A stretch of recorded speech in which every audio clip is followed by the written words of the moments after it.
What is going on YouTube? Brad Scratch here, back with another video. And today I'm with my mom's Ford Explorer. As you can see, I got here is a upstream AFR sensor, also known as an oxygen sensor. This one, the first one's located right down there. That is going to be on bank 2 on this right side of the motor. As you can see, the motor is in sideways of this vehicle. So the first one and the easy one is going to be this bank 2. As you can see, it's literally right there on the back side of that dipstick. I already have the socket on there with the extension. And then the other one is all the way back and down and in there. That is bank 1. These vehicles have 3. They have 1, 2, and then 3 right after the catalytic converter. So we're going to get in and we're going to change that first one out. I do have a set of tools here. I have obviously the 3/8-inch drive. I have my socket. I have more extenders if I need them. I have this code reader, SD305 in Nova. I got this at O'Reilly Auto Parts for 135 bucks. It's a nice little screen. It does basically almost everything. And then I have AFR number 2. Alrighty guys, I got my breaker bar. It's a 1/2-inch breaker bar with that 3/8 adapter down there onto that 7/8/22 millimeter oxygen 2 sensor socket. As you can see, this is pretty short compared to it, so I need as much leverage as I can get. So yeah, we're just gonna get into loosening it here if it wants to go. Just give me 1 sec. I'm gonna prop the phone up and we'll get it off. Alrighty, so right tight, lefty loosey. All we're gonna do is get in there and try to loosen it. Ow. Yeah. Well, as you saw there, I broke it loose and then my arm hit the hood latch. I'm definitely gonna keep that in. That's a good lesson, and make sure you always keep this hood latch nice and tight. But as you can see, I broke it loose. Not gonna lie, that kind of hurt, but we live and we learn. Next time I know, while I'm trying to either do an O2 sensor or work on this, I gotta make sure that I'm always watching out for that. But hey, she's cracked loose. And then all we gotta do is just loosen her up all the way and take her out.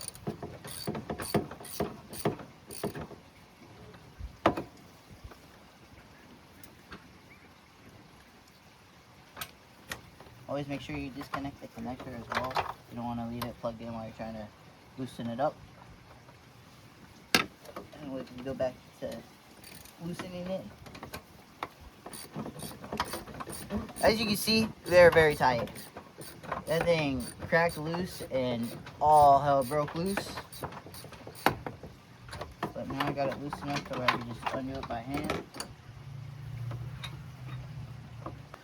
As you see here, this is the old O2 sensor.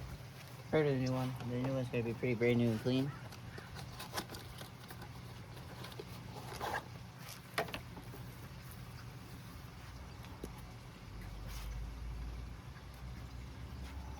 As you can see, brand new and clean. It's got some anti-seize grease on there so it doesn't seize up. And now we're just gonna get the new one in. Next thing we're gonna do is we're gonna install the new O2 sensor. When you're installing a new O2 sensor, just make sure you start it off nice and slow. You're not gunning it on there and just screwing it on there by hand. Because if you do it any other way, you might end up stripping it out. So make sure you tighten it all by hand. And then if your car has a certain torque spec for it, then go ahead and torque it to the car's recommended torque spec. In between looking it up here for these Ford Explorers, then once you get it all hooked up and tightened, you can hook up that sensor and put the old one back into the box. So yeah, just make sure it's nice and tight in there. If it has a torque spec, always torque it to spec. And yeah, first one is just about done. And then now we're gonna torque it up and we're gonna try to find where that other one is. Alright guys, I got the torque spec for this Ford Explorer. Torque spec is gonna be 33 foot-pounds. So all you gotta do is loosen it all the way to that 30 mark for these analog ones. And then you twist it to 3, which is in between the 4 and the 2. And then you take your little lock screw so you don't accidentally twist it out of the wrong torque spec. And then you put it on there like that. Next thing we're going to do is we're going to take our 1/2 inch adapter, put it on there. We're going to take our long extension, put that all in there as well. And then we're going to fish this down and inside.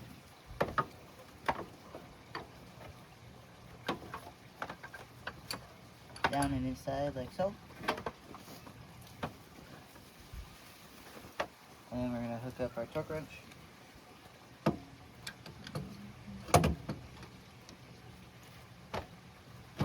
Like so. And we're going to torque it till it clicks. Like so.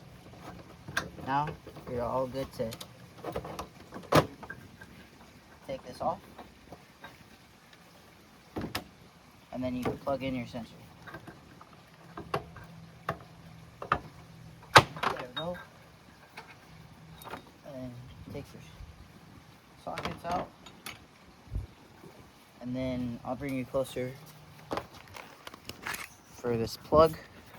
As you see, the plug goes into that slot, and then you wait till it clicks like that, and you're all hooked up. And the new one, as you can see, is all in there. Next thing we're gonna do is we're gonna pull the car up onto the car ramps, because not only do I have to do an oil change afterwards, but this last one is, as you can tell, or if you can see, if not, it's all the way back and down there. So you're gonna have to definitely reach down and in there for it, or make it easy and put it on the car ramps. Alright guys, we're back. Well, I was doing some research, and as you can see, the O2 sensor for the other one is right there. So you're not gonna be able to reach it from the bottom. We're gonna have to dive in there and reach from the top.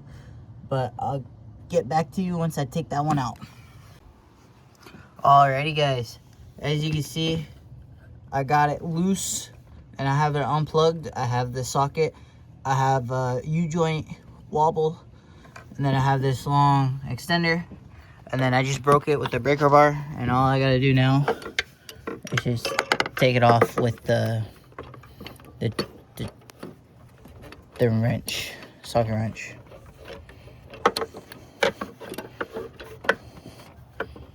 So yeah, when I get it out, I'll, as you can see, this monstrosity. Sometimes you gotta do what you gotta do to get it out. So yeah, when I get it out, I'll come back. Alrighty guys, I got that other upstream one on that bank one out. So yeah, we're just gonna get that new one in. We're gonna torque it up, and then we're gonna call it all good. And then I'm gonna show you how to do a systems relearn / check with the scanner.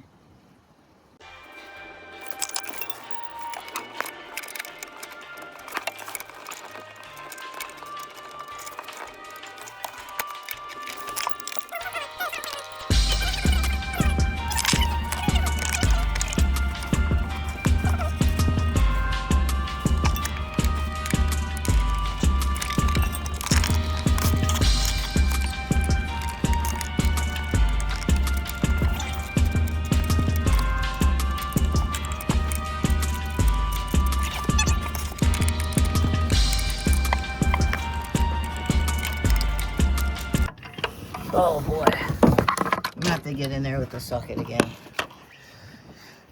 This is a struggle. This is why you don't own cars with sideways engine bays. Sideways engines in the engine bay.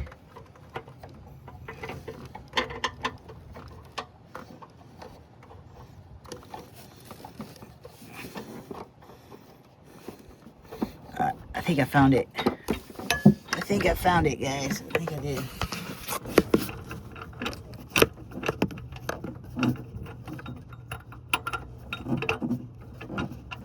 I think I'm tightening it in there. That's what I feel, at least.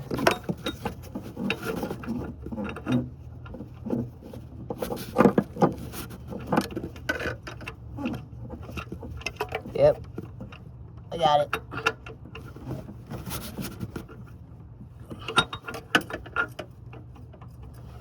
Alrighty.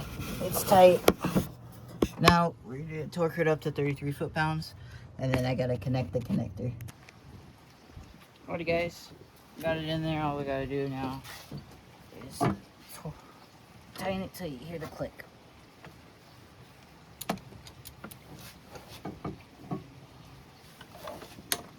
Like so. There we go. We're all good. Now we just got to plug in that connector. Alrighty, guys. So we're on the scanner. I did clear the codes about a day ago because I did the purge valve solenoid. So if we just go to home here, go to vehicle diagnostics, yep. And go down to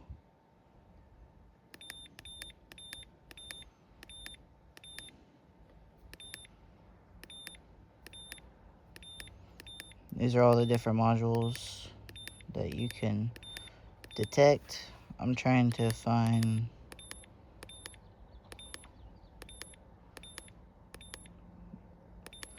one that has to do with the sensors of,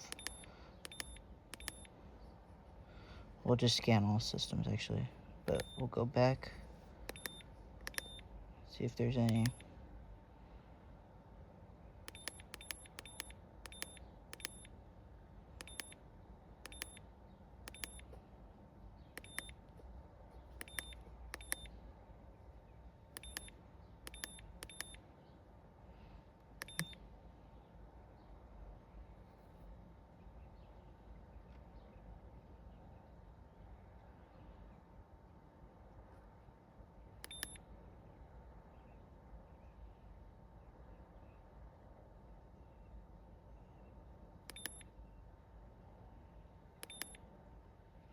Alright, as you can see here, the procedure is to cold soak the vehicle. The vehicle's been sitting for a while. We did clear all the codes. The fuel is under, so maybe we'll go fill it up. And then it says to cruise at 48 to 65 until engine coolant reaches a temperature of 76 degrees Celsius. But we'll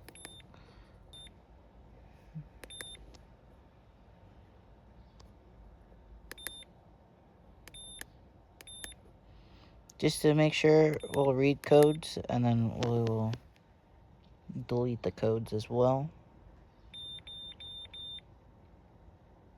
Yeah, so there is no codes because, like I said, I cleared them the other day because I did, and I could go around and show you.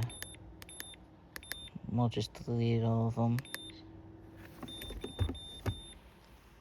So, everybody's supposed to success. So, I did change out the other day this purge valve right here. You see, brand new one. So, there was an evap code for that. So, I did clear all codes just so then I could get that. So all we do, like you said, new sensor there, new sensor all the way back there. I guess all we could do now is just take it for a drive and call it good.